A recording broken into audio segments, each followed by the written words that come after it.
सच्चिदानन्दरूपाय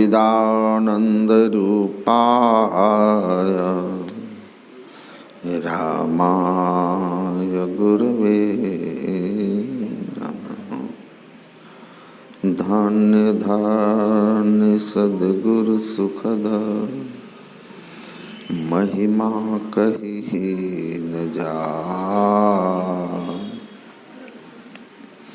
जो कुछ कहूँ तुम्हारी कृपा, मोतें कछु न बसा।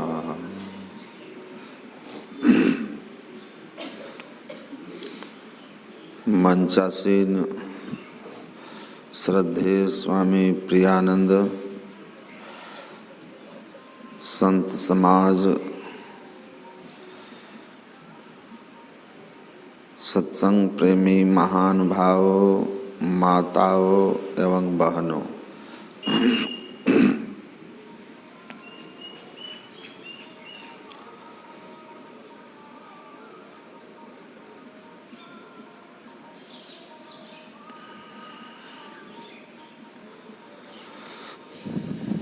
हम लोग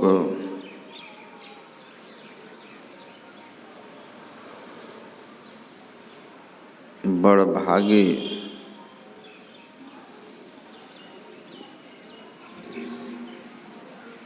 मनुष्य शरीर में हैं,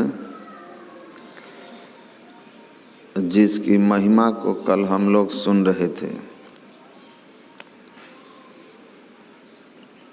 देव दुर्लभ, और यह दुर्लभ शरीर ईश्वर की कृपा से हमें मिला। किस लिए मिला?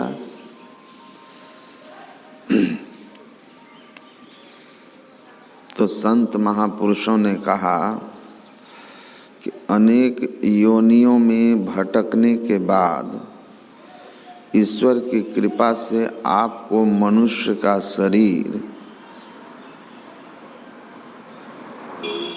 सारे दुखों से छूटने के लिए मिला, जन्म मरण के चक्र को समाप्त करने के लिए मिला, अर्थात मोक्ष पाने के लिए मिला। तो ये जन्म मरण का चक्र का समाप्त हो जाना, मोक्ष हो जाना किस स्थिति में होता है? तो संत लोग कहते हैं ईश्वर के दर्शन से होता है। इसीलिए ईश्वर से मिलिए, ईश्वर को जानिए, ईश्वर को पहचानिए।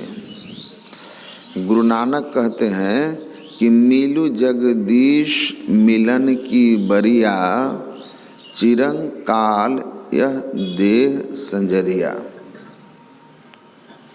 गुरु नानक देव जी महाराज कहते हैं कि परमात्मा से मिलने के लिए जगत ईश, संसार के स्वामी ईश्वर परमात्मा से मिलने के लिए यह मनुष्य का देह ईश्वर ने दिया।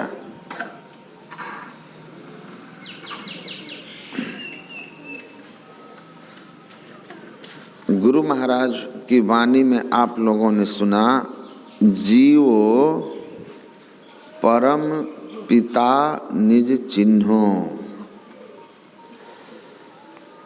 मनुष्य शरीर में आए हुए जीव को सद्गुरु कहते हैं कि परम पिता परमात्मा को चिन्हो, पहचानो। क्यों चिन्हो, क्यों पहचानो? तो बात इस वही है कि उसको पहचानो, चिन्हो, नहीं तो जो दुख तुम्हारे जीवन में अनंत काल से लगा हुआ है, द्वैत प्रपंच के सागर बूढ़ो, सहो दुख भारी, ये आपके जीवन में भारी दुख, जन्म मरण का और उसके साथ संसार में रहते हुए दैहिक दैविक भौतिक ताप का लगा रहेगा।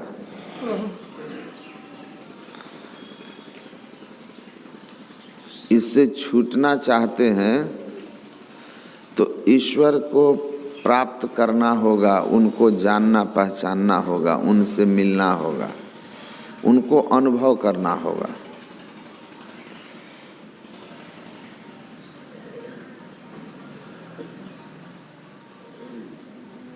वेदांत दर्शन का पहला सूत्र मनुष्य को उपदेश देते हुए कहता है, अथा तो ब्रह्म जिज्ञासा।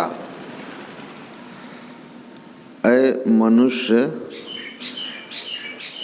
आइए ब्रह्म की जिज्ञासा कीजिए। जिज्ञासा मतलब किसी चीज को जानने की इच्छा करना। तो किस चीज को जानने की इच्छा करना है? कहते हैं ब्रह्म को, ईश्वर को, परमात्मा को जानने की इच्छा कीजिए। आप बहुत संसार को जानने की इच्छा आपने की, बहुत संसार को पहचानने की इच्छा, जिज्ञासा आपने की। परिणाम आपके सामने है कि आप देव दुर्लभ शरीर में आकर भी दुखी हैं।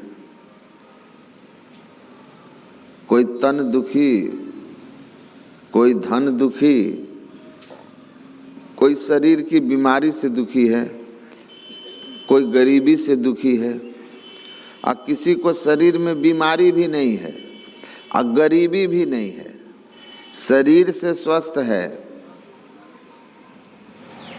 धन संपत्ति भी है। इन सब को रहते हुए कोई चित्त उदास, इन धन और स्वस्थ दोनों रहते हुए भी कोई मन से उदास है, चित्त से उदास है। कुछ भी कारण होगा, भीतर कोई न कोई पीड़ा है। हो सकता है ये पीड़ा अपनों के दगाबाजी से हो, ये पीड़ा संतान का अनुकूल न होने से हो, ये पीड़ा किसी प्रियजन के बिछुड़ जाने से हो, असमय किसी के गुजर जाने से हो। तो कोई न कोई कारण आपके जीवन में दुख का लगा हुआ है। तो कहते हैं संसार को बहुत जाना है, दुख नहीं छूटा। परमात्मा को जान लोगे, सब दुख समाप्त हो जाएगा। इसीलिए कहते हैं ब्रह्म को जानिए। परिणाम क्या होगा कि यह जीवन जो मनुष्य का मिला, दुख से छूट करके मुक्ति पाने का, वह जीवन सफल हो जाएगा, वो कार्य हो जाएगा। आत्मा न मोक्षार्थम, आत्मा जन्म मरण के चक्र से छूट करके सदा के लिए सुख में स्थिर हो जाएगी, सदा के लिए सुख में स्थिर हो जाएगी। अरे छोड़ दीजिए ना उसको, जाने दीजिए, काहे छोड़ दीजिए।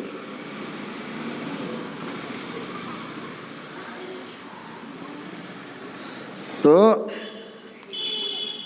शाश्वत सुख को पाकर संत संसार को सुख का राह बताते हैं। कोई भेंटे दीन दयाल डगर बतलावे जहाँ से आया जीव तहाँ पहुँचावे। संत वे दीन दयाल हैं, जब भेंटते हैं मिलते हैं तो रास्ता बताते हैं और कहते हैं तुम जहाँ से आए हो इस दुनिया में वही एकमात्र सुख का स्थान है, वही एक ऐसी जगह है जहाँ पहुँच कर के कोई दुख नहीं होगा, और नहीं तो द्वैत प्रपंच के सागर बूढ़ो सहो दुख भारी। तो वह मोक्ष का धाम, वह ईश्वर का स्वरूप, वह आत्मा का स्वरूप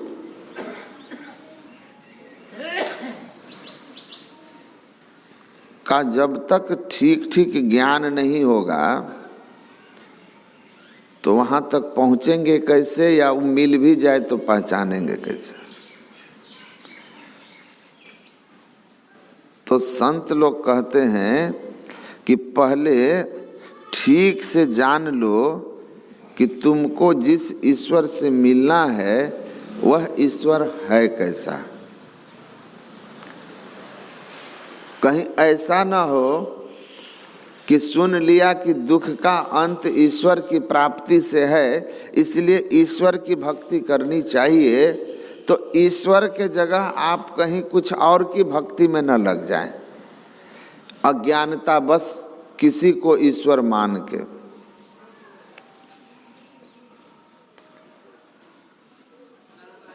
एक बार मैं आ रहा था भटिंडा जिले पंजाब से, एक ट्रेन वहाँ से सीधी कटिहार के लिए आती है, मैं कटिहार आ रहा था। तो एसी के दूसरे क्लास में, जिसको एसी 2 टायर कहते हैं, उसी में मेरा रिजर्वेशन था। और उसी बोगी में गोरखपुर स्टेशन पर एक व्यक्ति चढ़े, ठीक मेरे सामने की सीट पर उनका बर्थ था, सामने वाली सीट उनकी थी।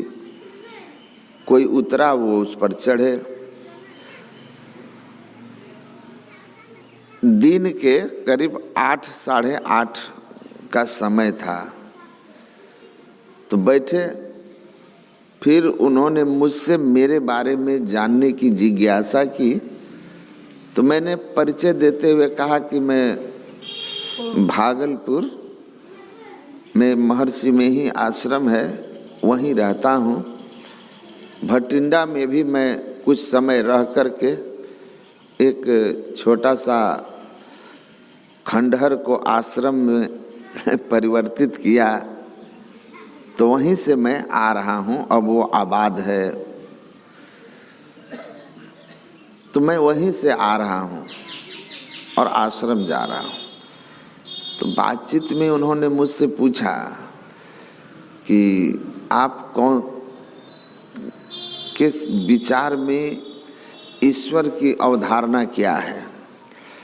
तो मैंने कहा आपने मेरा परिचय पूछ लिया, आप अपना परिचय भी दे दें, आप कौन हैं। तो उन्होंने बताया मुझे कि वो सीबीआई में एक बड़े पदाधिकारी हैं और जो एक कांड की जांच के सिलसिले में, एक स्टेशन पर कोई बम कांड हुआ था उस समय, उसी की जांच सीबीआई कर रही है, जिसके हेड हैं वो। और उनके साथ लोग भी थे जो बगल में 3rd एसी में बैठे हुए थे। तो एक डीएसपी वहाँ पर आए, उनको बोले कि सर आप चाय कॉफ़ी कुछ लेंगे तो मैं मंगा देता हूँ। तो मैं समझ गया कि क्लास 1 रैंक का अफसर है, एसपी रैंक का कम से कम होंगे। तो वो हमसे कहते हैं कि मैं तो महाराज जी बनारस में था, तो वहाँ भी भगवान काशी विश्वनाथ का दर्शन करता था। मथुरा भी गया हूँ भगवान कृष्ण का दर्शन करने, अयोध्या भी गया हूँ भगवान राम के दर्शन के लिए। तो मेरी तो यही ईश्वर भक्ति है, थोड़ी बहुत पूजा पाठ कर लेता हूँ। तो मैं उनसे कहा कि देखिए, आप अयोध्या भी गए हैं राम के दर्शन के लिए, मथुरा भी गए हैं भगवान कृष्ण के दर्शन के लिए, और काशी विश्वनाथ का दर्शन आप बनारस में किए ही हैं, रहे ही हैं आप वहाँ। थे वो बिहार के हैं रहने वाले, वो पश्चिम बिहार के सिवान इलाके के थे मूल रूप से, ब्राह्मण थे जाति से। मैं उनको कहा, अच्छा सर एक बात बताइए, ये विश्वनाथ और जगन्नाथ में क्या अंतर है? शाब्दिक अंतर क्या है? जगन्नाथ का मतलब क्या हुआ, विश्वनाथ का मतलब क्या हुआ? जगन्नाथ पुरी है ना उड़ीसा में। तो मैंने कहा कि जगन्नाथ और विश्वनाथ में क्या अंतर है? उन्होंने कहा कि जगतनाथ, जगत जोड़नाथ जगन्नाथ, विश्व जोड़नाथ विश्वनाथ। तो विश्व और जगत दो चीज है या एक है? पानी, वाटर, दो है कि एक है? एक है। अंग्रेजी में पानी को वाटर कहते हैं।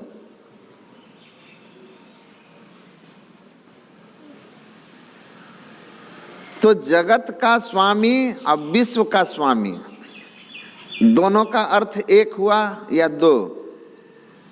तो कहा कि एक। तो मैंने बोला अब आप मुझे समझा दीजिए, जगन्नाथपुरी गए हैं? तो कहा कि हाँ गए हैं, हाँ गए। तो हम बोले कि जगन्नाथ भगवान विष्णु हैं और विश्वनाथ भगवान शिव हैं। मतलब दो मालिक एक ही दुनिया के हैं या दोनों एक हैं? बहुत छोटी सी बात है। हेडमास्टर और प्रधानाध्यापक, इस स्कूल के हेडमास्टर मैं हूं, इस विद्यालय का प्रधानाध्यापक मैं हूं। दोनों एक ही बात है ना। कोई कहे कि प्रधानाध्यापक हैं ये स्कूल के, दूसरा करा है कि ये इस स्कूल के हेडमास्टर हैं। एक ही व्यक्ति, हेडमास्टर प्रधानाध्यापक एक ही होगा, दो तो नहीं हो सकता। अंग्रेजी बोल देने से तो परिवर्तन नहीं, दो नहीं हो जाएगा। तो विश्वनाथ और जगन्नाथ, तो जगन्नाथ विष्णु है और विश्वनाथ शंकर हैं, तो जगत एक ही है, तो एक के दो स्वामी कैसे हैं? इसका मतलब क्या है? कहे कि हम तो कभी इस पर विचार ही नहीं किए। हम बोले आप इस पर विचार करोगे कैसे? आप विचार इस पर करो कि कौन चोरी किया होगा, कौन बम फोड़ा होगा, इसमें कौन शामिल हो सकता है, कहाँ से क्या होगा, क्योंकि आपका एरिया अलग है ना। आपका एरिया अलग है। अपराधी को पकड़ने के लिए आप सोचिए कि कांड हुआ तो कैसे हुआ। एक तार से दूसरे तार को जोड़ करके अपराधी को पकड़ना, अनुसंधान करना, ये आपका काम है। ये हमारा काम है कि जगन्नाथ और विश्वनाथ दो नाम आखिर भाव क्या है।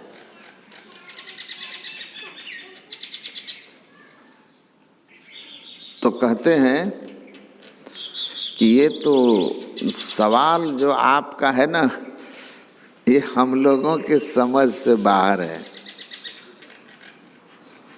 देखिए, मतलब आईपीएस हैं, सीबीआई में हैं, कितना ब्रेन बड़ा होगा, लेकिन ईश्वर संबंधी सवाल पर कहते हैं हमसे बाहर का प्रश्न है। समझ पाना इसको कि आखिर जगन्नाथ विष्णु हो गए, अब विश्वनाथ शिव कैसे हो गए? एक ही चीज के दो स्वामी अलग अलग कैसे? तब मैंने उनको कहा कि देखिए,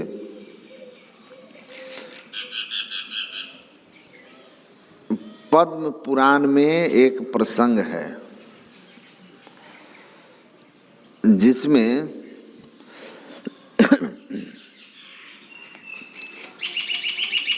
नारद जी किसी राजा को समझा करके कह रहे हैं, जब वह राजा जानना चाहते हैं कि किसको मैं अपना इष्ट मान करके पूजा करूं, किस भगवान की पूजा करूं जिससे मुझे विशेष फल मिले। ब्रह्मा, विष्णु, महेश। तो नारद जी ने बड़ा सुंदर वहां पर उत्तर दिया है, हरि शंकरयोर मध्ये ब्राह्मणश्चापि यो नरः भेदम करोति सो अभ्येति नरकम वृष दारुणम हरिहरम विधाता रूम यह पश्यति एक रूपिण सह याति परमानंदम शास्त्रमेव न संशयः। एक मूर्तिस्त्रयो देवा ब्रह्मा विष्णु शिवात्मक त्रयाणाम अंतरम नास्ति गुणकर्म विभेद सह। कहते हैं कि आप इस बात को समझिए, एक ही ईश्वर एक है। जब संसार नहीं था तो प्रथम 100 आपे आप निराकार निर्गुण निर्जाप, यह संसार नहीं था, केवल ईश्वर थे, दूसरा कुछ नहीं था। उस ईश्वर में एक मौज हुई, एक हूं बहुत हो जाऊं, एको हम बहुत श्याम, एक हूं बहुत हो जाऊं। तो वह ईश्वर अनेक रूपों में प्रकट हुआ। संसार, वही ईश्वर इस संसार को बनाया और इस संसार को बना करके इस संसार की संभाल के लिए अपना एक निज रूप तो उनका है ही, अनंत सत्ता है तो सर्वसमर्थ है। वह सर्वसमर्थ इस संसार की संभाल के लिए इसकी उत्पत्ति, इसका संभाल और इसका विनाश, ये तीनों कार्य करने के लिए फिर 3 रूप धारण किया। उत्पत्ति करने वाले को ब्रह्मा, पालन करना विष्णु, संहार करना शिव। तो वही परमात्मा जब उत्पत्ति का कार्य किया तो ब्रह्मा कहलाया, जब वह संभाल किया, पोषण का काम किया तो विष्णु कहलाया, और जब संहार का काम किया तो शिव कहलाया। इसीलिए उन्होंने कहा कि ब्रह्मा विष्णु महेश तीनों को जो अलग अलग मानता है, नरकम भृष दारुणम, वह घोर नरक में जाता है। जो मानता है कि ब्रह्मा अलग है, विष्णु अलग है, शिव अलग है, तो कहता है नरकम भृष दारुणम, वह घोर नरक में जाता है, क्योंकि वो द्वैत प्रपंच में है। तो सहो दुख भारी। परमानंद का अधिकारी कौन, मुक्ति का अधिकारी कौन? कहा जो तीनों में एक ही एक ईश्वर को देखता है, तीनों को एक मानता है, एक जानता है, एक करके पहचानता है, वही मोक्ष का अधिकारी है। परमानंद का अधिकारी है। त्रयाणाम अंतरम नास्ति, इन तीनों में कोई अंतर नहीं है, केवल उनके कर्म के आधार पर एक का ही तीन नाम है। जैसे एक ही व्यक्ति अगर विद्यालय में है तो टीचर होता है, वही व्यक्ति अपने बच्चे का पिता होता है और अपने पिता का पुत्र अपनी पत्नी का पति होता है।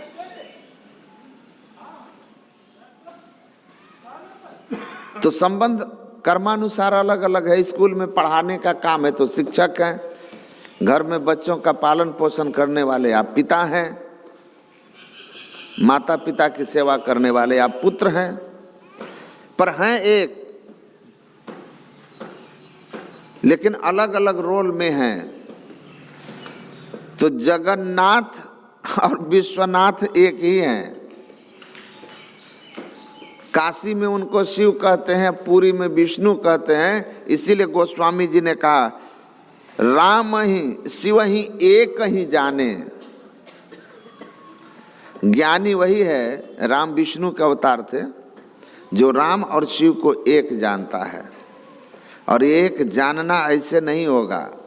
आप क्या देखेंगे, राम ही, फिर मैंने उनसे कहा कि ये बताइए कि जो राम थे वही कृष्ण थे, है कि नहीं है? भगवान का रामावतार हुआ, उसी का न कृष्ण अवतार हुआ, और वही न नरसिंह अवतार लिए थे जो हिरण्यकश्यप को मारे। वही वराह अवतार लिए जो हिरण्याक्ष का वध किए। तो हिरण्यकश्यप को मारने वाला नरसिंह, हिरण्याक्ष को मारने वाला वराह, और रावण को मारने वाला राम, और कंस आदि को मारने वाला कृष्ण, ये सब एक ही ईश्वर था, पर समय समय पर अलग अलग रूप धारण किया था। ये सच है कि नहीं है, शास्त्र में लिखा है कि नहीं है? तो उन्होंने कहा कि जी। तो मैंने कहा अब आइए सही जगह पर। आप भगवान राम के दर्शन करते हैं अयोध्या जाकर, तो राम का दर्शन किए या जो राम अवतरित हुए थे उनकी मूर्ति का दर्शन किए? तो उनकी मूर्ति का। कृष्ण का जो अवतार हुआ, भगवान जो कृष्ण बन के आए, तो जो भगवान कृष्ण बन कर के आए थे वही राम बन के आए थे। तो जो दर्शन मथुरा में आपने किया वो भगवान कृष्ण के रूप में अवतरित हुए, तो किसका दर्शन किए? कृष्ण का, उसकी मूर्ति का? तो उसकी मूर्ति का। तो जब भगवान राम जो ईश्वर के अवतार थे, भगत हेतु भगवान प्रभु राम धरे तन भूप,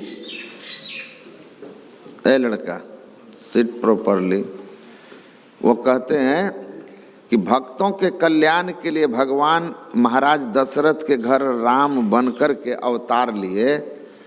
तो उस राम के दर्शन, जिसकी आप मूर्ति देखने गए थे, वो राम जब शरीर में थे दशरथ के पुत्र बन करके ईश्वर अवतरित होकर के, तो उनका दर्शन महाराज दशरथ को हुआ, उनका दर्शन बहुतों को हुआ। तो जो उनके पिता थे, जो उस राम को बचपन से गोद में खिलाए थे, अब पूर्व जन्म में तप करके भगवान को पुत्र के रूप में मांगे थे,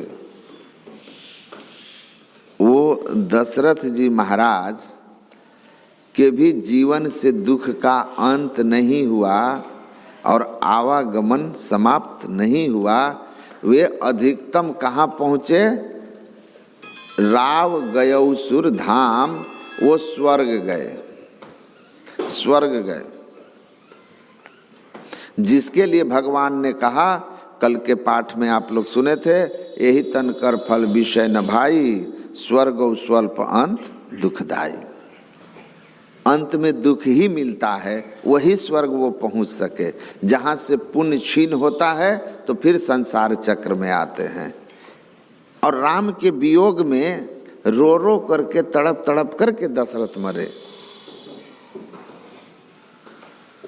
तो जो पिता बने, गोद में खिलाया, बचपन से लेकर जवानी तक जो उनके दर्शन करते रहे, उस राम के दर्शन से जब उनके पिता का दुख दूर नहीं हुआ, उनके जन्म मरण का चक्र नहीं छूटा, तो उस राम की बनी हुई पत्थर मिट्टी आदि की मूर्तियों के दर्शन से आपको भगवान का दर्शन कितना हुआ और आपके दुख का कितना अंत होगा।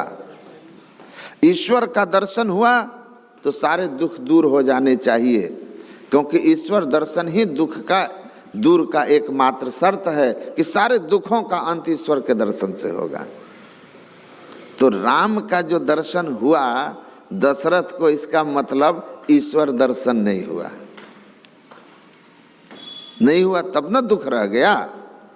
तो कहा कि हाँ उस हिसाब से तो रह जाना, नहीं हुआ।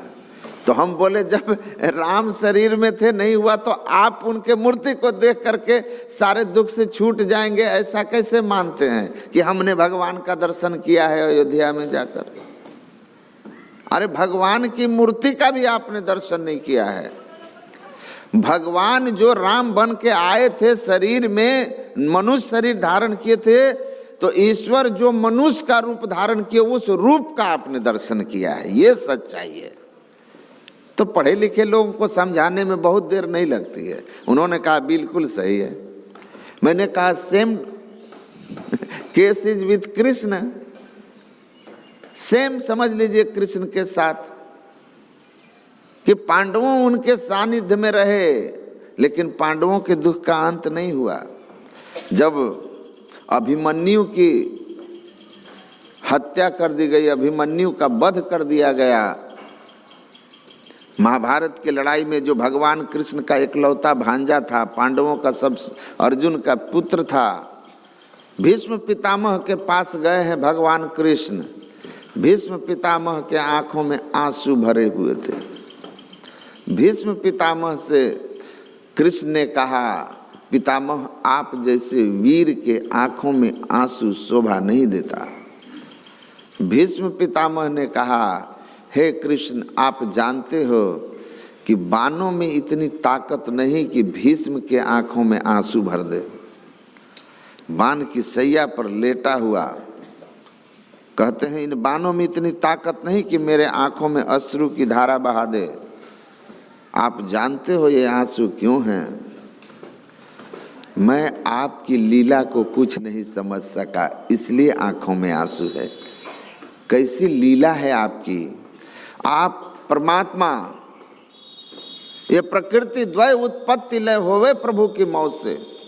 जिस प्रभु की मौत से एक सारा संसार एकाएक बन के ग्रह नक्षत्र तारे पेड़ पौधे मनुष्य यक्ष गंधर्व किन्नर स्वर्ग नरक सब के सब ब्रह्मा विष्णु के रूप में प्रकट हो गए। अनेक रूपों में जो परमात्मा प्रकट होकर संसार रच दिया, वे साक्षात नारायण यदुवंश में कृष्ण बन करके अवतरित हैं, पांडवों के सखा हैं, मित्र हैं। लेकिन उन पांडवों के जीवन से मुझे दुखों का अंत दिखाई नहीं दे रहा है, दिखाई नहीं दे रहा है।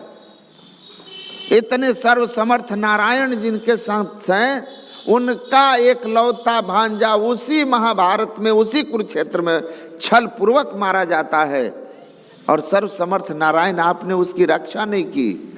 मैं आपकी लीलाओं को कुछ नहीं समझ सका। पांडवों के दुखों का मुझे कहीं अंत दिखाई नहीं दे रहा। आपके संरक्षण में जब दुख का अंत नहीं है, तो उनके दुखों का अंत कहाँ होगा? भगवान कृष्ण ने कहा, हे पितामह, ये नर लीला है मेरी, जो नारायण नर रूप में आकर लीला कर रहे हैं, इसलिए इस लीला से तो बड़ों बड़ों की बुद्धि भी चकित हो जाएगी।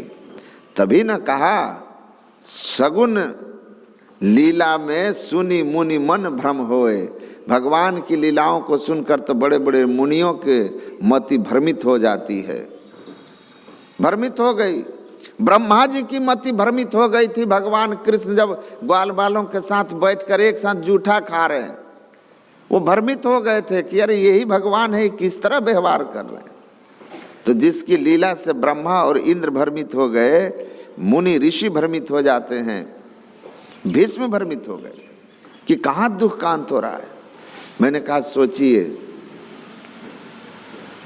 तो आप उनकी आज बनी हुई पत्थर मिट्टी की मूर्तियों को देखते हैं, आपको कैसा भगवान का दर्शन मानते हैं इसको, और इस दर्शन से आपके जीवन के दुख का कैसे अंत हो सकता है। तो आपको जानना होगा कि वह जो अनेक रूपों में अवतरित होता है वो कौन है। वह अनेक रूपों में एक कौन है, एक रूपिणः, अनेक रूपों में वह एक कौन है जो सब में छिपा हुआ है। उसी को कहा यन मनसा न मनुते ये ना हुर मनोमतम तदेव ब्रह्म त्वम विद्धि नेदम यदिदम उपासते। कहा वह ब्रह्म वह है जिस देश काला विच्छिन्न वस्तु की लोग उपासना करते हैं, वो ब्रह्म का स्वरूप नहीं है, स्वरूप कुछ और है। देश काल, देश मतलब स्थान, जो एक स्थान विशेष में हो और दूसरे जगह नहीं हो। ईश्वर कहाँ नहीं है, कहूँ कहाँ जहाँ प्रभु नहीं। इस धरती का कोई ऐसा धरती नहीं, पूरे विश्व ब्रह्मांड में एक कण भी खाली नहीं है जहाँ ईश्वर नहीं है। परमात्मा प्रकृति के कण कण में समाया हुआ है। दृश्य और अदृश्य सब सहित प्रकृति भव प्रभु में अटई, प्रभु अटि न सकाही, अब प्रभु जी व्यापक जनु गगन रहाही। ये आकाश के बाहर कोई जा सकेगा? सारे ग्रह नक्षत्र तारे सब आकाश के अंदर ही न हैं, आकाश के बाहर कोई नहीं जा सकता। अब परमात्मा इस आकाश को भर के इस आकाश से परे हैं, तो उसके बाहर कौन जा सकेगा?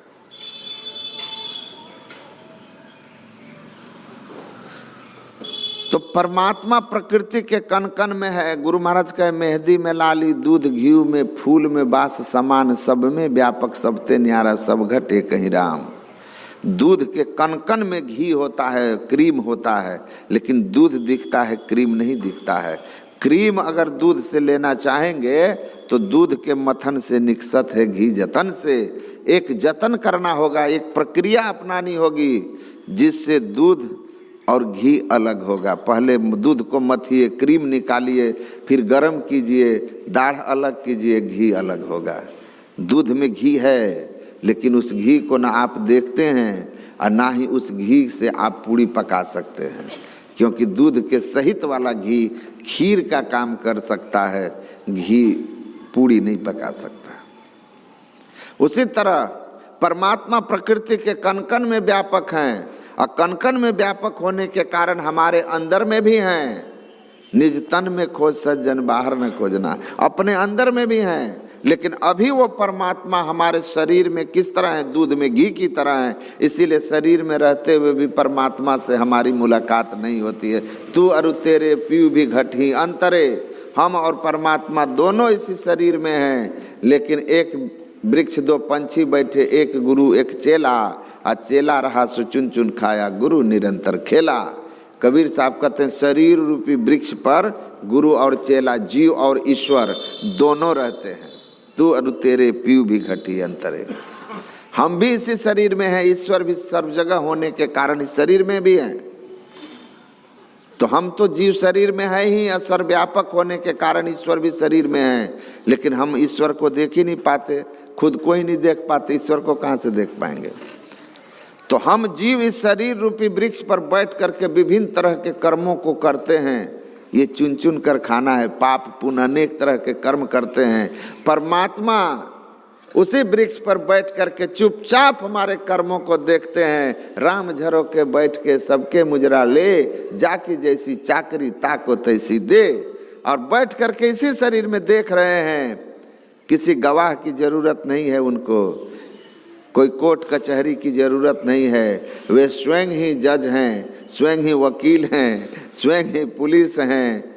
उनको किसी से बिना कुछ पीछे आपके कर्मों के कर्माध्यक्ष हैं, कर्माध्यक्ष स्वयं हैं। एको देव सर्वभूतेषु गूढ़ सर्वव्यापी सर्वभूतात्मा कर्माध्यक्ष सर्वभूतादिवास साक्षी चेतो केवलो निर्गुणश्च। वह सभी कर्मों का अधिष्ठाता साक्षी बनकर गवाही बनकर के आपके अंदर चुपचाप देखता रहता है। वो सर्वव्यापक निर्गुण निराकार सत्ता और आपके किए हुए शुभ अशुभ कर्मों का फल देता है। निरंतर खेला देख रहा है साक्षी भाव से। कर जो करना है स्वतंत्रता है तुम्हारी, फल तो हम देंगे जो कर्म होगा। तो एक वृक्ष पर रहते हुए भी हम नहीं मिलते, एक शरीर में रहकर भी हमारी और उनकी मुलाकात नहीं होती है और हो भी नहीं सकती है बिना साधन किए।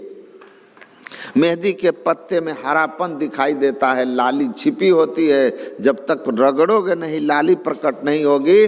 उसी तरह शरीर में व्यापक परमात्मा जब तक ध्यान के लगन से पार ब्रह्म लो लियारा, जब तक ठीक ठीक ध्यान करके अपने माइक आवरणों से चेतन आत्मा को मुक्त नहीं करोगे, तब तक परमात्मा की प्रत्यक्षता नहीं हो सकती है। इतनी सी बात है। किसी शर्त पर तो कैसे जानेंगे आप? जीव के जीवन से दुख का अंत होगा जब जड़ चेतन की ग्रंथि खुलेगी। तो इस शरीर में हम जीव जो रहते हैं, हम पर माया का आवरण है। घटतम प्रकाश व शब्द पत्र जीव पर हैं चार। माया के आवरण में रहने के कारण हम अपने को ही नहीं जान पाते। देखिए इतने देह पर अभी वस्त्र हैं ठंडी में कि इस बस देह को देख पाते हैं। चादर हटा भी दें तो भी अभी स्वेटर है, उसके नीचे कुर्ता, उसके नीचे एक और इनर है। इतना कपड़े को हटाओगे तो देह दिखाई देगा। वैसे चेतन आत्मा के ऊपर एक ही शरीर नहीं है, ये एक चादर की तरह स्थूल शरीर है। जब आम आदमी शरीर त्यागता है तो एक चादर हट गया, बाकी सब कपड़ा अभी रह गया, शरीर का दर्शन नहीं होगा। पुनः कर्मानुसार स्वर्ग नरक भोग करके आपके ऊपर फिर एक चादर चढ़ जाएगा, मतलब एक नया शरीर मिल जाएगा। मुक्ति चाहते हो तो सब कपड़ा उतर जाए, 1 2 3 4 सब उतर जाए, चारों जड़ शरीर उतर जाए तो अपना देह दिख जाएगा। चिदानंदमय देह, सच्चित आनंद स्वरूप हमारा जो है वह केवल दशा में पहचान में आएगा। इसीलिए कहा, गुरु महाराज कहते हैं, संत कबीर कहते हैं, स्वरूप अखंडित व्यापी चैतन्य चैतन, ऊपर नीचे आगे पीछे बाएं दाएं अन्यन, बड़ा ते बड़ा छोट ते छोट, में ही ते सब लेखा, सबके मध्य निरंतर साईं, दृष्टि दृष्टि सो देखा, चाम चश्म सो नजर न आवे, खोज रूह के नैना। वो परमात्मा इस आँख से नजर नहीं आते हैं, उसको जानने के लिए रूह की नैना, अंतर्दृष्टि चाहिए, आत्मदृष्टि चाहिए। वो आत्मदृष्टि कैसे मिलेगा? आँख में मोतिया बिंद हो जाए तो कुछ दिखाई देता है? कुछ दिखेगा? हमारे जानने वाले एक थे बुजुर्ग, उनको मोतिया बिंद हो गया था। तो उनके घर में जो छोटे छोटे पोता पोती थे ना, तो कहता था ना कि पानी लाओ, तो बच्चा सब जानता था कि दादाजी को दिखाई नहीं देता। तो वो लोग क्या कहता था, दादा पहले बताइए कितना अंगुली है तब पानी ला के देंगे। तो उस बेचारे को मोतिया बिंद इतना पका हुआ था कि उनको कुछ नहीं दिखता था। 1 2 3 बड़ा मुश्किल, कह बताइए कितना है, तो पकड़ के से टोते थे हाथ, नहीं तब नहीं होगा, देख के बताइए कितना है तब पानी ला के देंगे। अरे लाओ, मुझको दिखाई नहीं देता है। बाद में ऑपरेशन करा के आए लहान से, कुछ दिन तक चश्मा रहा, मोतियाबिंद निकल गया दोनों आँख का, और उसके बाद चश्मा हटा लिए। अब पोता सब पूछे, बच्चा सबको क्या मालूम, अरे पानी लाना या कुछ भी लाना तो कह के बताइए तो कितनी अंगुली है, तो कहते थे बेवकूफ़ समझता है 2 अंगुली है। झकझक दिखने लगा, मोतियाबिंद हट गया। वैसे जो आत्मदृष्टि है ना, चेतन आत्मा के ऊपर आत्मदृष्टि जो है, जिस दृष्टि से परमात्मा दिखते हैं, उस दृष्टि के ऊपर समझिए मोतियाबिंद का छाई लगा हुआ है। तभी तुलसी साहब ने कहा, है नेरे सुझत नहीं ल्यानत ऐसो जिंद, आ तुलसी या संसार को भयो मोतियाबिंद। मोतियाबिंद पकड़ लिया, है नेरे, अब परमात्मा सब जगह है तो उससे नजदीक और क्या होगा, लेकिन दिख नहीं रहे हैं। ऊपर नीचे बाएं दाएं आगे पीछे सब तरफ हैं, लेकिन दिखाई नहीं दे रहे हैं। किधर भी देखो नजर नहीं आते, जबकि सर्वत्र वही है। क्यों? क्योंकि मोतियाबिंद है। तो ये मोतियाबिंद क्या है? यही अंधकार प्रकाश और शब्द का जो आवरण है, पर्दा, यही हटाओ इसको। कटी जब नैन की छाई लखियो तब गगन में साई। नैन की छाई कटी, मोतियाबिंद का ऑपरेशन हो गया, सब झकझक दिखने लगा। कटी जब नैन की छाई, मोतियाबिंद हटा।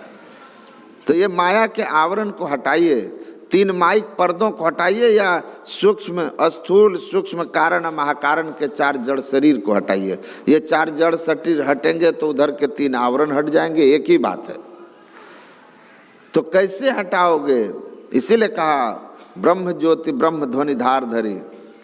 ब्रह्म ज्योति और ब्रह्म ध्वनि का धार पकड़िए तो तन में पिल पांचों तन पारा, जा पाओ सर प्रभु सार। सार गमन ही पार गमन ही सार भक्ति है, लो यह में धार।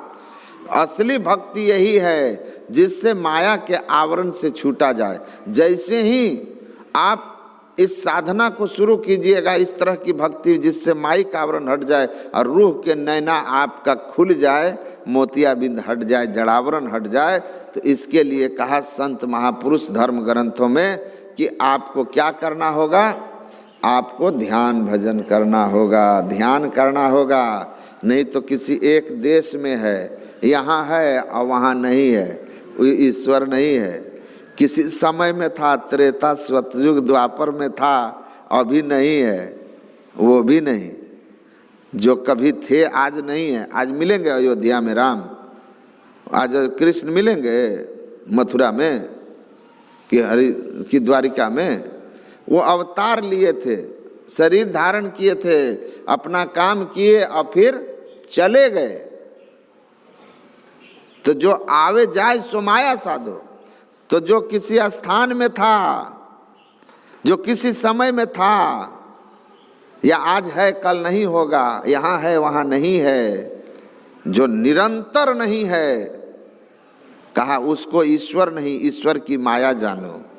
ईश्वर वह है जो था है रहेगा, त्रैकाल अबाधित है और कहीं से खाली नहीं है, अनंत है, वह परमात्मा है। उस परमात्मा को पहचानने के लिए कहीं बाहर जाने की जरूरत नहीं है, केवल अपने नैन की छाई को काटना है, ऑपरेशन करना है। चेतन आत्मा, जैसे ही जड़ से आप चेतन आत्मा को अलग करेंगे, समझिए मोतियाबिंद हट गया, परमात्मा आपको एकदम सामने प्रत्यक्ष हो जाएंगे। जिधर देखोगे परमात्मा ही परमात्मा, जिसमें देखोगे भूतेषु भूतेषु विचित्र धीरा प्रत्यास मालोकाद मृता भवंती। आत्मदृष्टि खुलते हैं, ऋषि कहते हैं प्रत्येक जीव में परमात्मा नजर आने लगेंगे। फिर ब्रह्मा विष्णु महेश का जो भेद कह रहे हैं, जो देखता है नरक में जाता है, आत्मदृष्टि खुलते हैं, सब में एक रूप हो गया, भेद दृष्टि खत्म हो गई, परमानंद आ गया और मुक्ति मिल गई, ईश्वर का यथार्थ स्वरूप पहचान में आया। उसके लिए आत्मदृष्टि चाहिए। तो आत्मदृष्टि के लिए ध्यान करना होगा। इसको जान लीजिए, बहुत ऊंचा ज्ञान है यह ज्ञान परमात्मा की अहोत की कृपा से ही सुनने के लिए मिलता है। नहीं तो कबीर साहब कहे, ब्रह्म चिन्हे नहीं भ्रम पूजत फिरे, हिया की नैन क्यों फोड़ डारी। ब्रह्म के नाम पर लोग भ्रम की पूजा करवाते रहेंगे, पुण्य के नाम पर लोग बकरा मरवा के पाप करवाते रहेंगे। ये याद रख लीजिएगा, याद रख लीजिएगा।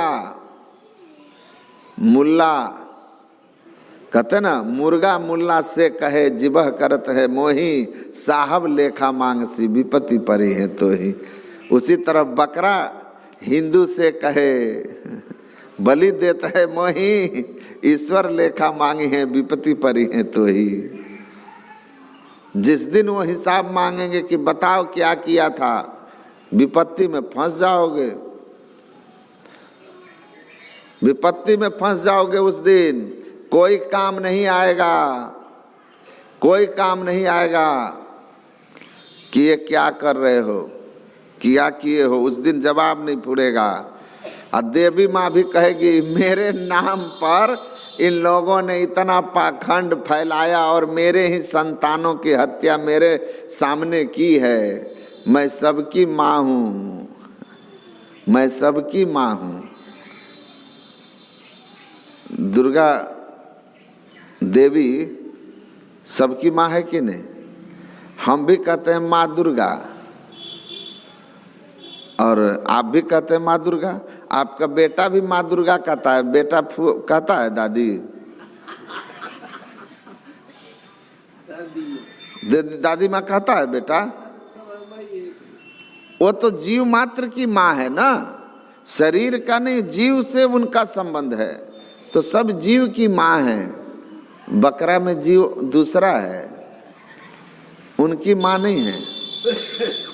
माँ के सामने आप एक बेटा दूसरे बेटा की हत्या करके माँ को चढ़ा रहा है, कौन सी माँ खुश होगी? इसीलिए तो मैं कल कहा देवी भागवत पढ़िए, उसमें लिखा हुआ है कि माता दुर्गा ने कहा कि मेरे नाम पर जो निरीह जीवों की संतानों की हत्या करता है, मरने के बाद वो रौरव नरक में तब तक रहेगा जब तक सूरज चांद रहेंगे।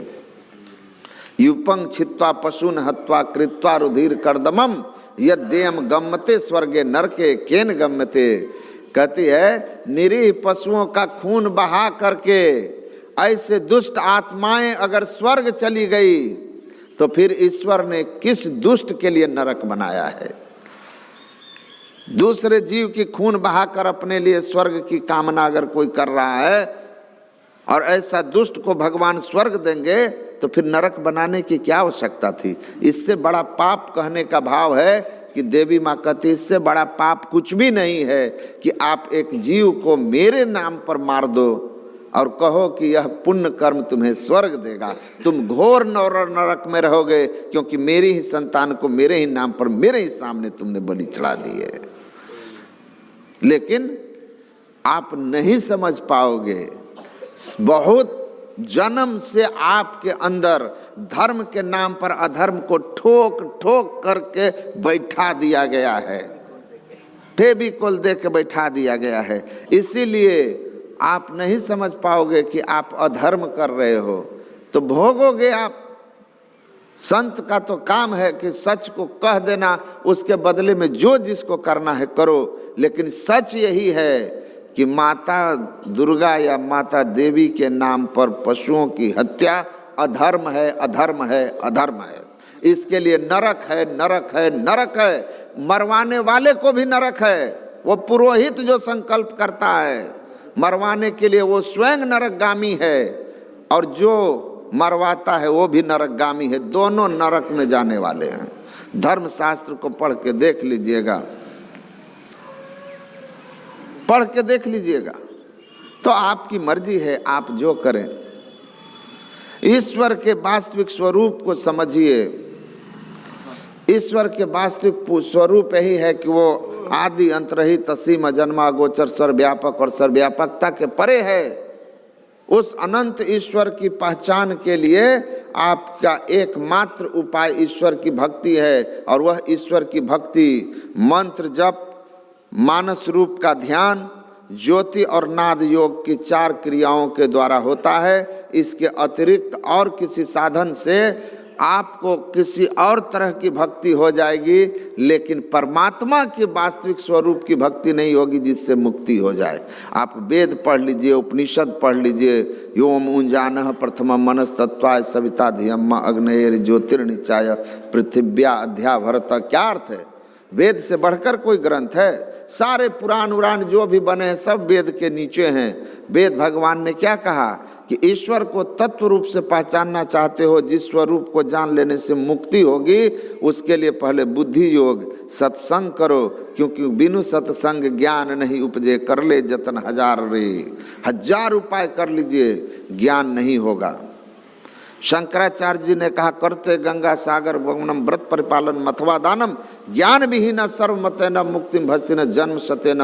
गंगा सागर जाओ, मथुरा काशी प्रयाग जाओ, चाहे लाख तरह के व्रत उपवास तुम कर लो, लेकिन जब तक सत्संग में जाकर के संतों से सद्ज्ञान नहीं सुनोगे तब तक तुम्हारी विवेक जागने वाला नहीं है, बोध जागने वाला नहीं है, ईश्वर के वास्तविक स्वरूप को नहीं समझ पाओगे। और जब तक ईश्वर के वास्तविक स्वरूप को नहीं समझोगे तब तक साधना सही नहीं होगी, तो मुक्ति हो ही नहीं सकती है।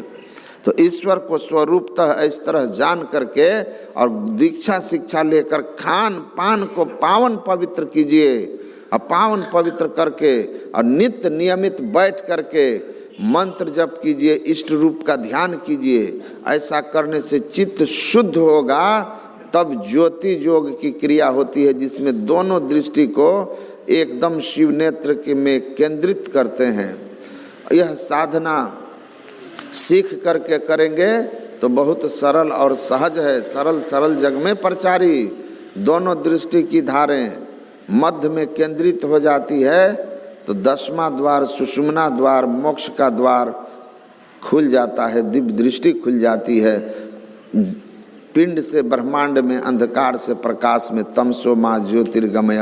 वेद भगवान जो कहते हैं अंधकार से प्रकाश में चलो, आंख बंद करने पर जो अंधेरा देख रहे हैं, इस अंधकार से आप प्रकाश में चले जाइएगा। आपके अंदर में अभी जहाँ आप हैं यह अंधकार का तल है, इसके ऊपर प्रकाश का तल है, उसके ऊपर शब्द का तल है, और तब निःशब्दम परमम पदम परमात्मा का वास्तविक स्वरूप बोध होने वाला तल है। तो अंधकार से ऊपर उठ जाएंगे दृष्टि योग करके, और नाद योग की क्रिया करके आप परमात्मा के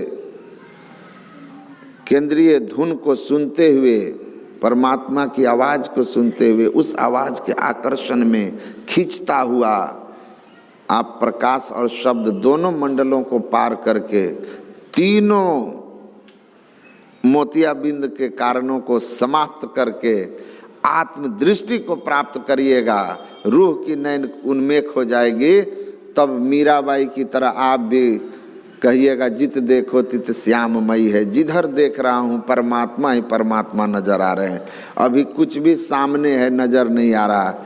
गुरु महाराज ने कहा आँख पर पट्टी बंधी होगी तो सूर्य देव आप दुनिया में कहीं चले जाओ नजर नहीं आएंगे, और आँख की पट्टी खोलोगे तो सूर्य तो पूरी दुनिया को प्रकाशित करते हैं, जहाँ रहोगे वहीं सूर्य दर्शन हो जाएगा। इसीलिए आप जहाँ हैं वहीं रह करके परमात्मा की भक्ति सदयुक्ति पूर्वक कीजिए, तो आपका कल्याण हो जाएगा। भगवान बुद्ध अपने घर को छोड़ के चले गए। मध्य रात्रि में जब उनको शरीर की नश्वरता का बोध हुआ तो भोगों से उनकी वृत्ति हट गई, और मध्य रात्रि में ही अपनी पत्नी और नवजात शिशु को सोया छोड़ करके घर छोड़ करके भाग गए।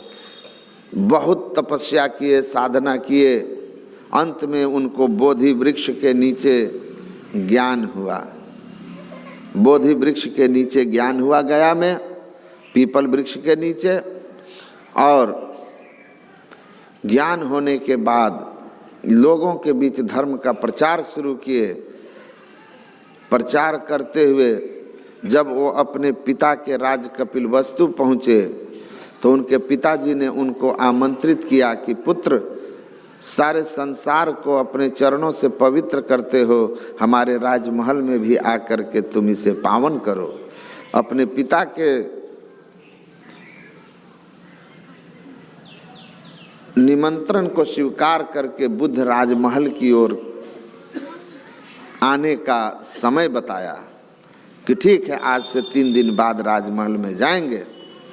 पूरे राजमहल में सिद्धार्थ गौतम भगवान बुद्ध एकलौते पुत्र थे, राज छोड़कर भागे थे। वापस वर्षों बाद भगवान बुद्ध बन करके अपने महल में लौट रहे थे, पिता के आदेश, पिता के निमंत्रण पर। और जैसे लौटे तो पूरा राजमहल सजा दिया गया। सब लोग उनके स्वागत के लिए, पूरा नगर, राजधानी कपिलवस्तु के सारे लोग सड़कों पर नर नारी फूल लेकर खड़े हैं कि उनके ऊपर फेंकेंगे। अहो भी क्यों नहीं, उनका लाल जो लौट रहा था पूरी दुनिया में शांति का संदेश देने के लिए, लेकिन वो यशोधरा नहीं निकली। लिखा है कि यशोधरा को दासी ने कहा, महारानी सिद्धार्थ आ रहे हैं, राजकुमार सिद्धार्थ महल में आ रहे हैं, पूरा नगर उनके स्वागत में खड़ा है, आप भी चल कर के उनका स्वागत कीजिए। लेकिन वो कुछ जवाब नहीं दी, उसी कमरे में पलंग पर बैठी रह गई। होते होते जब राजमहल में आ गए तब फिर दासी दौड़ के गई, कही महारानी सिद्धार्थ महल में प्रवेश कर गए हैं, अब तो चलिए उनके स्वागत में, स्वागत कक्ष में उनका स्वागत हो रहा है। लेकिन तब भी नहीं हिली, बैठी रही उसी कमरे में, उसी पलंग पर। कुछ देर के बाद दासी दौड़ के आई और कहती है, महारानी सिद्धार्थ, राजकुमार सिद्धार्थ अब आपके महल की ओर आ रहे हैं, आपके महल की ओर। तब वो पलंग से उठ करके खड़ी हो गई। भगवान जब उस कमरे में आए उससे मिलने, क्षमा याचना करने, तो वो उनका पैर छू के प्रणाम करती है और कहती है, भगवान बुद्ध सिर झुकाए खड़े हैं कि शिकायत करेगी, क्यों भाग गए छोड़ के। वो कहते हैं, सिद्धार्थ मैं आपसे कोई शिकायत नहीं करूंगी कि आप क्यों मुझे छोड़ के चले गए, मैं बस ये जानना चाहती हूं कि जिस वस्तु को पाने के लिए आप इस कमरे में मेरे 3 दिन के अबोध बच्चे के साथ मुझे छोड़कर चुपचाप अर्धरात्रि में भाग गए जंगल, वह वस्तु इस कमरे में है कि नहीं है। किसको पाने के लिए भगवान बुद्ध गए थे? सत्य को जानने के लिए, ईश्वर को जानने के लिए। तो ईश्वर के लिए कहती है कि वो जिस वस्तु को पाने के लिए आप हमें छोड़कर भाग गए थे, हमारे 3 दिन के बच्चे को, वो वस्तु इस कमरे में है कि नहीं है। और भगवान बुद्ध जो है एकदम से चौंक गए, करे क्या दिव्य ज्ञान दे रही है भगवान बुद्ध। अब ईश्वर कहाँ नहीं है? प्रभु व्यापक जिन गगन रहा ही, परमात्मा तो सब जगह है, कहूँ कहाँ जहाँ प्रभु नाही, सब जगह है। राम स्वरूप तुम्हार बचन अगोचर बुद्धि पर, अविगत अकथ अपार, नेति नेति नित नगम कह। आप तो सर्वव्यापक सत्ता है, सब जगह है। तो सब जगह है तो महल में है कि नहीं? इसीलिए न गुरु नानक कहते हैं, काहे रे बन खोजन जाई, सर्व निवासी सदा अले पातो ही संग समाई। अरे जंगल में क्या खोजने जा रहे हो? वो सर्वव्यापी सत्ता परमात्मा सब जगह है, इसीलिए यहाँ भी हैं। कति इस कमरे में था कि नहीं जिस कमरे से छोड़ के भागे थे? भगवान बुद्ध ने कहा, हाँ वो इस कमरे में भी है, लेकिन तब मुझे ऐसा ज्ञान नहीं था कि वह ईश्वर, वह वस्तु सब जगह है। तब ऐसा ज्ञान नहीं था। इसीलिए कबीर साहब कहते हैं कि घर में बसत वस्तु भी घर है, घर में वस्तु मिलावे, कहे कबीर सुना हो अवधु ज्यों का त्यों ठहरावे। वो परमात्मा आप घर में हैं, शरीर में हैं या परिवार में हैं, वो परमात्मा आपके शरीर में भी है और उस बाहर वाला घर में भी है। इसीलिए बन जाने की कोई ज़रूरत नहीं है। पूरे और सच्चे संत सद्गुरु की सदयुक्ति लेकर नित्य नियमित त्रैकाल संध्या कीजिए, ध्यान साधना कीजिए।